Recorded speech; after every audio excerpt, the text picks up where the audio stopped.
നമസ്കാരം, ഞാൻ Rakesh M G. വാഹനം സ്റ്റാർട്ട് ചെയ്യുന്ന AC ഇടുന്ന സമയത്ത് ഒരു ഫ്രണ്ടിൽ നിന്നൊരു സൗണ്ട് കേൾക്കുന്നത് പലരും കമൻ്റായിട്ടും അല്ലെങ്കിൽ പലരും നേരിട്ട് വന്ന് എന്നോട് ചോദിച്ചിട്ടുള്ളൊരു കാര്യമാണ്. നോർമലാണ് അങ്ങനെ ഒരു സൗണ്ട്. ഒരു സബ്സ്ക്രൈബർ ചോദിച്ചിട്ടുണ്ട്, ജോബി സെബാസ്റ്റ്യൻ. പുള്ളി ചോദിച്ചിരിക്കുന്ന ചോദ്യം, ബ്രോ എൻ്റെ വാഹനം എസ്പ്രസ്സോയാണ്, ഞാൻ കാറ് സ്റ്റാർട്ട് ചെയ്ത് കഴിഞ്ഞ് ബ്ലോവർ ഫാൻ ഓൺ ചെയ്ത് കഴിഞ്ഞ് AC ഓൺ ചെയ്യുമ്പോൾ ഫ്രണ്ടിൽ നിന്നും എയർ ലീക്ക് ചെയ്യുന്നത് പോലെ ഒരു സൗണ്ട് കേൾക്കാം.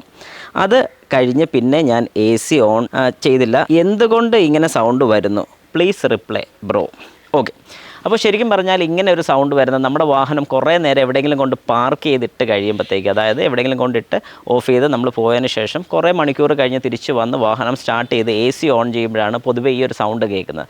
ഇത് വേറെ ഒന്നുമല്ല, നമ്മുടെ AC-യുടെ സിസ്റ്റത്തിനകത്ത് മുഴുവൻ ഒരു പ്രഷർ ഉണ്ടെന്ന് എല്ലാവർക്കും അറിയാം. എന്നാൽ ഈ പ്രഷർ ശരിക്കും പറഞ്ഞാൽ ആ പ്രഷർ നോർമലായിട്ട് നിൽക്കുന്നതും നമ്മൾ വാഹനം സ്റ്റാർട്ട് ചെയ്ത് AC കംപ്രസർ ഇട്ട് കഴിയുമ്പോൾ ആ പ്രഷർ കൂട്ടുകയാണ് ചെയ്യുന്നത്. അതായത് അതിനകത്ത് പ്രഷർ ക്രിയേറ്റ് ചെയ്യുകയാണ് ചെയ്യുന്നത് നമ്മുടെ കംപ്രസർ. ഈ പ്രഷർ ക്രിയേറ്റ് ചെയ്യുന്ന സമയത്ത് ഇത് നേരെ വന്ന് എക്സ്പാൻഷൻ വാൽവിൽ കൂടെ കയറി ഫ്രീ ആകുന്ന സമയത്ത്, ഫ്രീ ആകുമ്പോഴാണ് AC-ക്ക് തണുപ്പ് വരുന്നത്. അങ്ങനെ ഫ്രീ ആവുന്ന സമയത്താണ് ഈ ഒരു സൗണ്ട് നമ്മൾ കേൾക്കുന്നത്. അതായത് അത്രയും പ്രഷറിൽ ഇത് കയറി വരുന്നുള്ളതുകൊണ്ടാണ് നമുക്കത് ഫീൽ ചെയ്യുന്നത്. അത് ഒരു തവണ മാത്രം, അതായത് ലോഡ് ഇല്ലാതെ നിൽക്കുന്ന സമയത്ത് പെട്ടെന്ന് ലോഡ് വരുമ്പോൾ മാത്രമേ ഈ ഒരു സൗണ്ട് കേൾക്കത്തുള്ളൂ.